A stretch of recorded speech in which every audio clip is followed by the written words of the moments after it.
Representatives of 28 countries, with Lord Halifax signing for the United Kingdom, meet in the conference room of Washington's State Department for the signing of the Bretton Woods Monetary Agreement. Authorized by President Truman to sign for the United States was Secretary of the Treasury, Mr. Vinson. Theoretically, Bretton Woods is an international pool of the goodwill of nations subscribing to the agreement. Summing up the importance of Bretton Woods, Mr. Vinson says, "We can be thankful that the history that we are now making is not another chapter in the almost endless chronicle of war and strife. Ours is a mission of peace, not just lip service to the ideals of peace, but action, concrete action, designed to establish the economic foundations of peace on the bedrock of genuine international cooperation." The 1960s was a decade of change. The Civil Rights Act of 1964 and the Voting Rights Act of 1965 were landmark events for racial equality. A resurgent feminist movement was redefining gender roles. The Stonewall Uprising in 1969 was a declaration of independence for gay and transgendered people. There is no doubt that this progress was built on the efforts of brave and tireless activists who put their lives on the line. But there is also no doubt that the booming economy of post-World War II America made it easier for these issues to be addressed. Jobs, money, and consumer products were plentiful.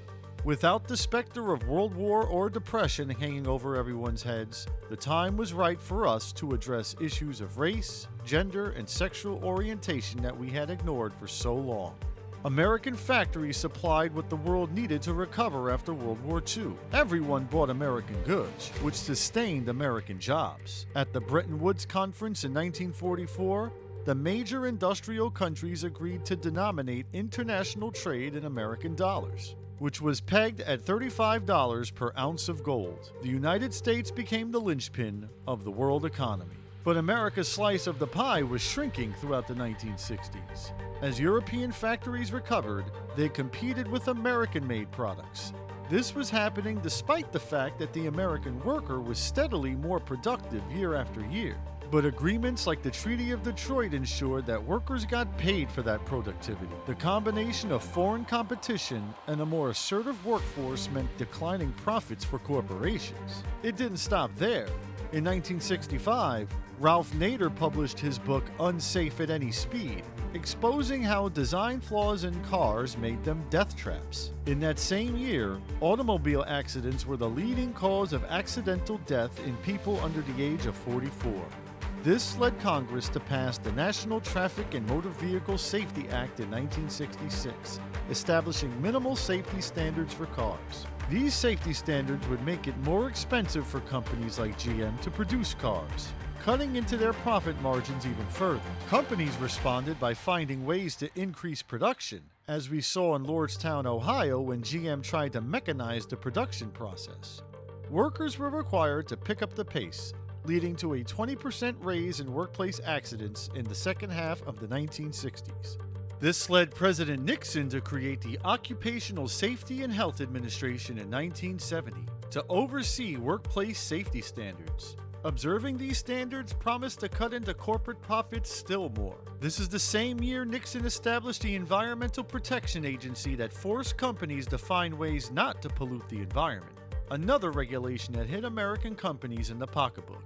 It was the heyday of the American consumer. Middle-class jobs put money in their pockets, and a stable world economy put products on the shelves. It was the heyday of Keynesian economics. Keynesianism is named for British economist John Maynard Keynes, whose ideas became popular during the Great Depression. Keynes understood that the Great Depression was a demand problem. People didn't have enough money in their pockets to buy products. In times like this, the government should step in to put money in pockets, either through providing jobs or social programs. This would stimulate demand and restart economic activity.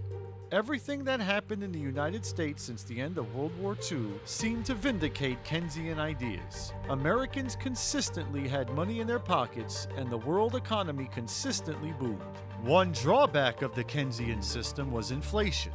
Everyone walking around with money led to an increase in prices. For Keynesians, inflation was a small price to pay to ensure that people had jobs. This is represented by the Phillips curve, which claimed there was a sweet spot where a certain level of employment balanced out a certain level of inflation.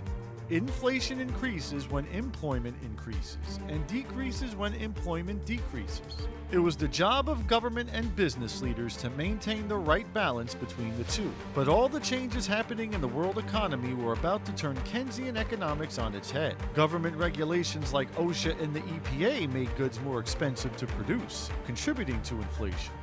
Foreign competition for American goods, along with government spending on Vietnam, led to a decline in the value of the American dollar, further contributing to inflation. At the same time, companies like GM were reaching their limits with how much profit they could expect to make in the United States.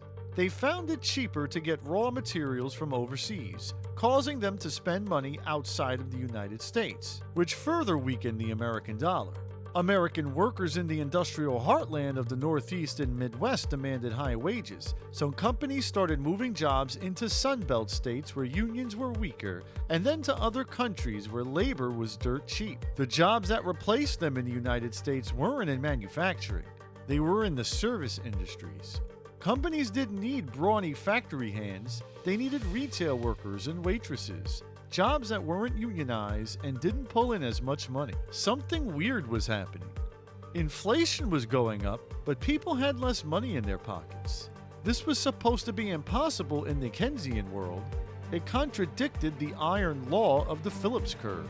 And then, in 1973, this fact was brought home when the oil-producing countries of OPEC cut supply to the United States in retaliation for our support of Israel in the Yom Kippur War against Egypt. American companies need oil to make everything from cars to refrigerators. A reduction in the oil supply caused its price to skyrocket, leading to skyrocketing prices throughout the economy. Inflation was out of control. All of this in a time when Americans were either losing jobs or getting paid less. Nothing like this had ever happened before. High unemployment and high inflation? There wasn't even a word to describe it. A new word had to be coined. Stagflation, a combination of stagnation and inflation. Stagflation would change everything. The Democrats were already falling apart before this. Stagflation would hasten their downfall. A new era of Republican dominance was on the horizon.